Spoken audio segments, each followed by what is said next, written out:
If there's one thing we could all agree on, it would be the fact that if you want to grab the attention of millions, you have to create a great story. There are a lot of different ways to do this. Some people do this through books, some people do this through shows, some people do it through comic books. But there's an interesting way to do all of this and make it really, really great called anime. Anime is Japanese animation, and it is special because not only is it animation that you can be however creative you want to be, but it also creates a great story that will grab the attention of anyone that is interested in these types of shows. And after this informative speech, I want my classmates to learn about anime. The three main points in my speech are impact, origin, and style. Let's start with impact. Every anime has a great impact on viewers.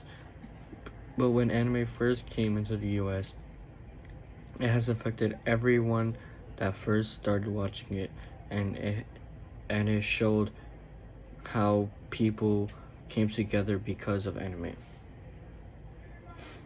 One quote from Andrew McKevitt's Diplomatic History states, "As fans organized clubs, attended national conventions, published underground literature, and eventually conversed over the internet, they connected local communities to global cultural trends and contributed to the globalizing of America."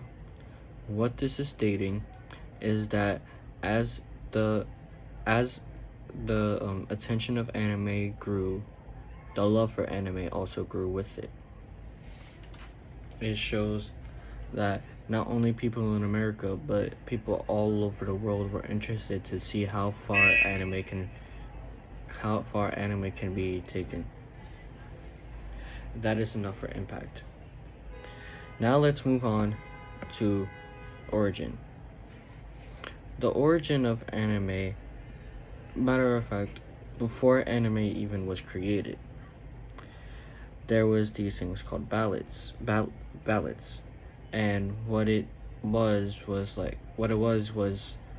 similar to cartoons, but the first ever anime was called Princess Tutu, which was based off of a ballad called Swan Lake. A quote from Amanda Kendall's Origin and Ownership from Ballad to Anime. Princess states,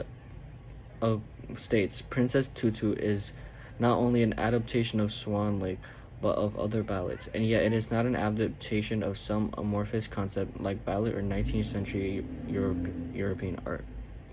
This is showing how anime derived from ballads, but it is not considered a ballad.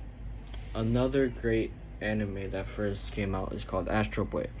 Astro Boy is about a robot boy who fights evil and saves everyone, but it ends up really sad.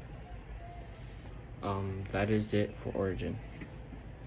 Now let's get to our next point and last point, which is style.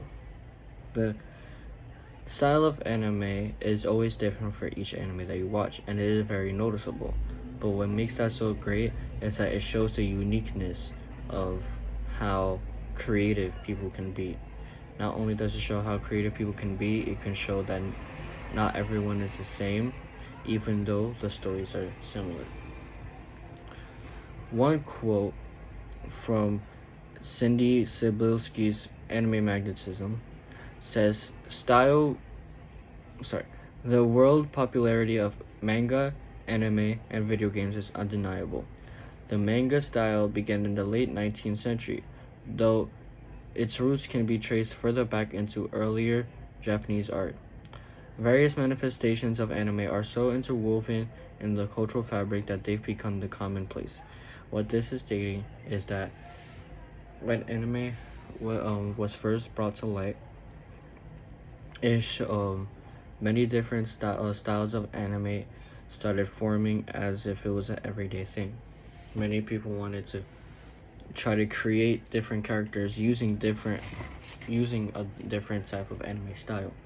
and others, like myself, have tried to create their own style of anime and have tried to copy but not copy at the same time the ideas of anime and portray our creativity through this animation. That is it for style. Now I hope you have learned something new about anime and its impact, origins, and style. As you can tell by this speech, anime is not only very impactful for everyone, but it is a great way to show creativity and create a great story. Now I'm gonna end this speech off with a quote from one of my favorite animes called Naruto Shippuden. Hard work is worthless for those who don't believe in themselves. Thank you very much, and I hope you have a great day.